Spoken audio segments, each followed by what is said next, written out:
and I'm a director, writer and sometimes producer of documentaries. With the support of Carclew as well as other bodies, I've made 6 films over the last 5 years, which have screened in festivals all around the world. Also, my first broadcast documentary won Best Direction at the Australian Directors Guild Awards.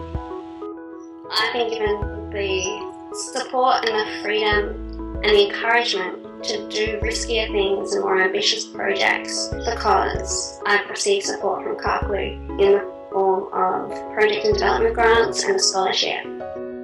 The project and development grant allowed me to spend time with very experienced individuals in the industry in Melbourne who work on that kind of slightly higher level of production and get all those skills which are necessary to create art, which are in fact kind of business skills. An organisation or an institution like Carclew, which is at the grassroots supporting people who just walk in off the street, provides such valuable knowledge and a structure and a support to people with beautiful ideas and amazing things to share with the world.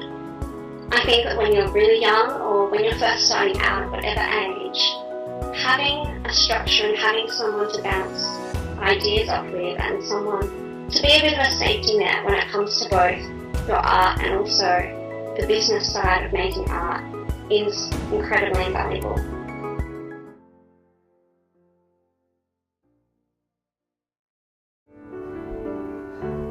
We all really liked working together, so we sat down and thought, where do we go from here? And we're all very similar ages, so we thought, something that reflects who we are, what we're going through.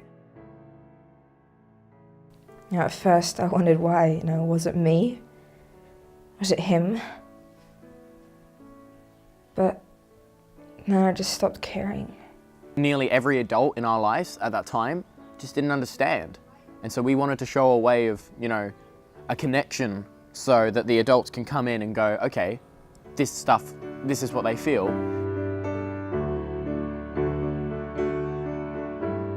So I left, I ran, I didn't look back. You're no fun anymore, Sam. You've gotten boring.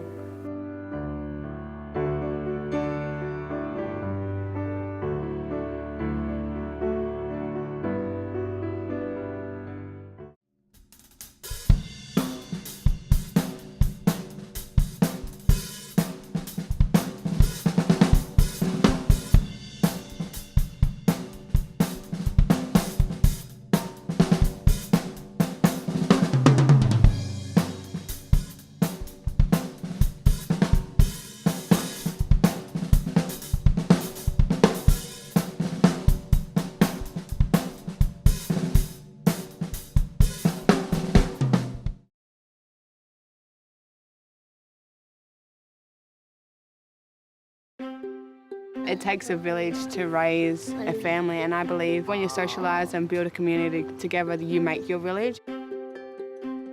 Bailey loves coming to pom-poms because there's different things every single weekend. The kids just like the atmosphere, they're learning skills. You can see children becoming more confident with art, the neurons firing, learning techniques and getting excited about ideas. Critical thinking kind of comes with that too. They learn a new way of thinking and looking at the world. It's a good excuse to actually do art as well and be a kid. Learned a few cool tricks too, with the arts and crafts. For the area we're in, it's just such a fantastic thing that's available. That's why 3.5 years on, we're still regularly turning up. Thanks to everyone who've travelled so far, some of you. This is an incredible lineup of people here. We've got a great representation across the nation, and there's people, of course, coming in live streamed. I know that you've been to a couple of these kinds of sessions over the last 2 years. I know that there was the forum retreat that happened in 2015 and in 2016. And some of these ideas, before we started this, the setup for today and what we were going to talk about, there was a discussion. Let's not just rehash what we've talked about for the last 2 years. Let's take this somewhere else in terms of the youth arts sector and the national agenda. So I was given the brief today, get something done. And when Uncle Lewis said these great words, which is another theme for me today, and that is turn thought into action, That's where we're going to go today. So we're going to build on what we've learnt. We're going to dismiss the Brandis debacle, the George years, as we'll call them, and look to the future, because we've got some exciting momentum to build on, and that's where you need to be. So I'm going to ask to bring up now our vision for the youth arts sector. Very bold. You can hail me out. It's not going to be perfect, but what I want to do by the end of today is do a bit of speed strategic planning. So at the end of today, we've got some objectives, some strategies, some actions, and a plan for the future. This project is hard to summarise in a sentence, but it is two-pronged. It's an Aboriginal artist development project, and it's an artisan schools. So on one hand, we're working with Aboriginal artists in their local communities, in their local schools, and we're trying to upskill them to be able to work in an educational setting and to be able to teach their cultural knowledge creatively. On the other side of it is the artists in schools side of it, where the students are getting a deeper engagement with Aboriginal educators and artists coming into their school environment and sharing their knowledge with them. If you get them at a young age, I think, and share through art and everything, I believe that it breaks down barriers, because there are barriers out there, and if they understand, then they know where we're coming from and there's nothing to be afraid of. It's helped me heaps, because I'm usually really shy, and to be able to get up and talking to people, doing a speech and this presentation has been a big thing for me, and it's just amazing to feel that high, to be able to achieve something that you never thought you'd ever do. One of the reception children keeps, every day he sees me in class, he's like, "Hello, artist." And I say, "Hello, little artist." And he just, says that he wants to be a teacher at the school as well when he's older, and teach arts as well. So it's just that amazing feeling. The Nurrunjerry culture within this area is very strong. So for the students coming through our school, I think it empowers them to have a knowledge of the Nurrunjerry culture within the area. We have 21 cultures within the school, and each and every one of them get to embrace the Nurrunjerry culture, but also in that they're taking home to their parents a lot of the stories that these artists are actually sharing.